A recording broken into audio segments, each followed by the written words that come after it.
A pro Trump caller to C SPAN was cut off after he told women how he could alone solve the abortion issue. Rick in Columbus, Ohio, Trump supporter. Good morning. Good morning.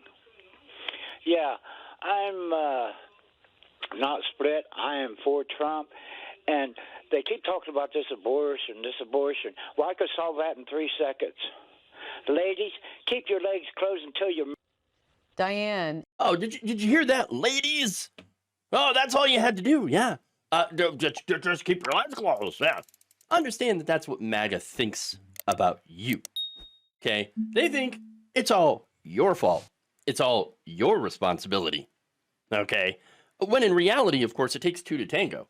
I mean, roughly 100% of all pregnancies are caused by men. Do you know that? Yeah. So it's actually our fault as men. So by his logic, if we didn't want women to get abortions, then we should keep it in our pants. Keep our legs closed. All right. I don't doubt, though, that Rick has any issues with that. I can't imagine any woman wanting to open up her legs to him. But that said, obviously he has conveniently forgotten about the existence of rape and incest, okay, as well as pressure that some men put on their wives or girlfriends to put out, okay? And so there's a lot of things that Rick forgot, all right? And look, he just made an ugly, sexist, bullshit statement and is clearly a hateful person, all right? Hates women, hates their bodily autonomy, okay? Look, here's the thing. Women have died as a result of the bans that Donald Trump allowed to happen when he put those justices on the Supreme Court that got rid of Roe. In fact, ProPublica reported last week that 2 Texas women died after they faced delays in getting miscarriage care because of the state's abortion ban.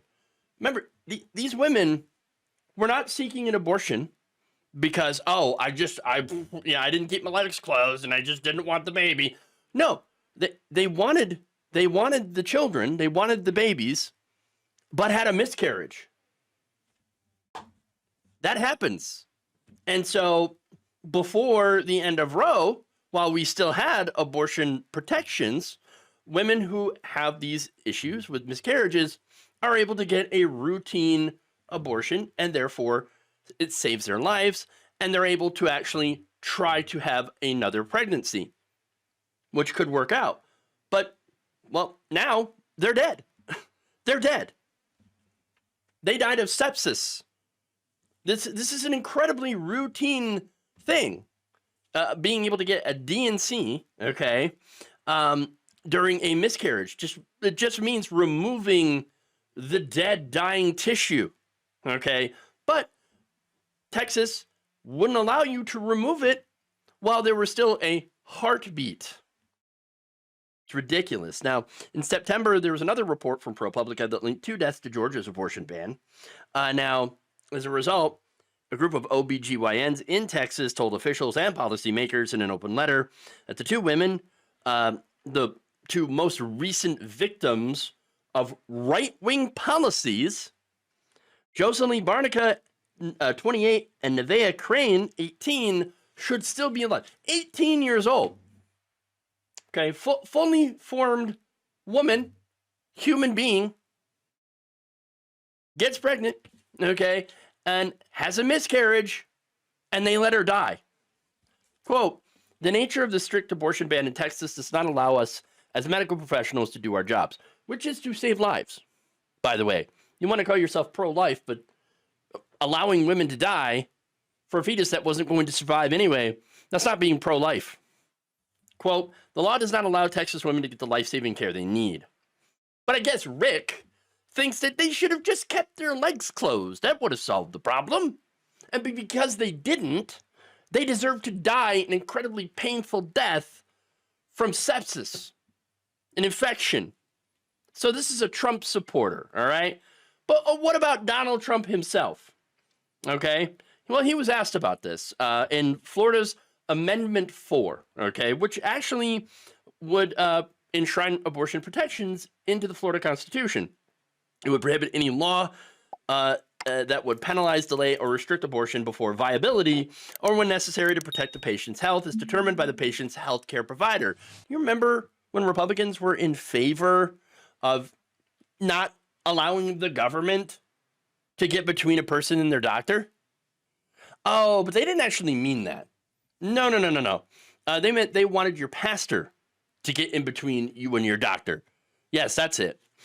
So now, here's what reporter Layli Ipsa had said about Trump's answer to this question, okay, and whether or not he voted for this amendment. He basically refused, okay, and delivered his stump speech line when asked, quote, "We did a great job, and then we brought it back to the states. As you know, I believe in exceptions as well." As for a second time on how he voted on Amendment 4, he said this. Yes.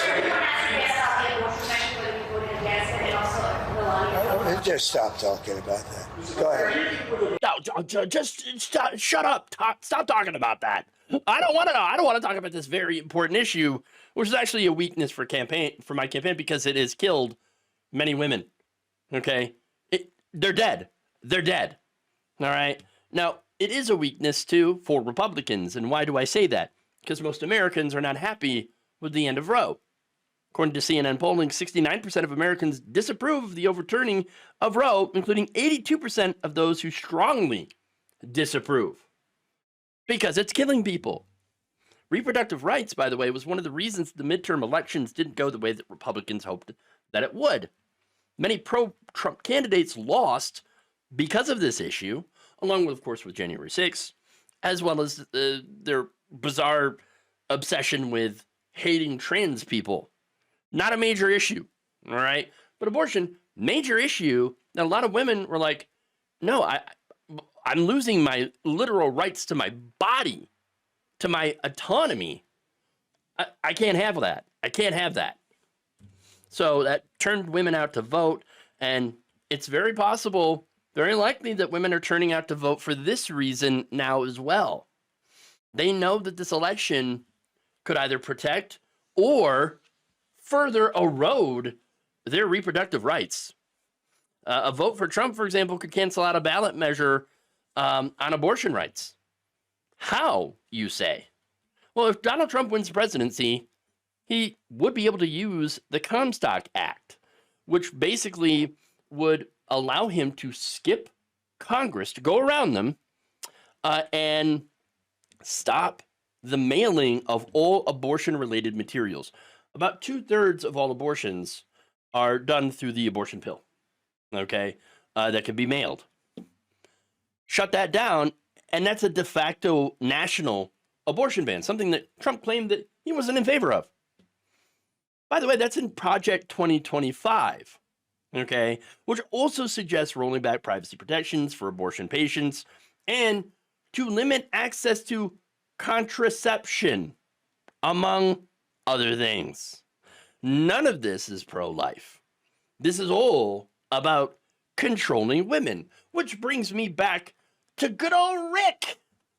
His stance is not exactly unique among right-wing men who know nothing about pregnancy, know nothing about women's bodies, don't really pay attention, I guess, and yet still believe that they have the right to control them all the same. Thank you for watching. If you enjoyed this video, please like, share, subscribe, hit the bell icon in order to get notified whenever a new video is released. And if you want to support independent, progressive media through this difficult time where it seems like everybody is shutting down, you can become a member on our YouTube page, you can become a subscriber on Facebook, or you can go to my Patreon. It's patreon.com/Jeff Waldorf. Thank you.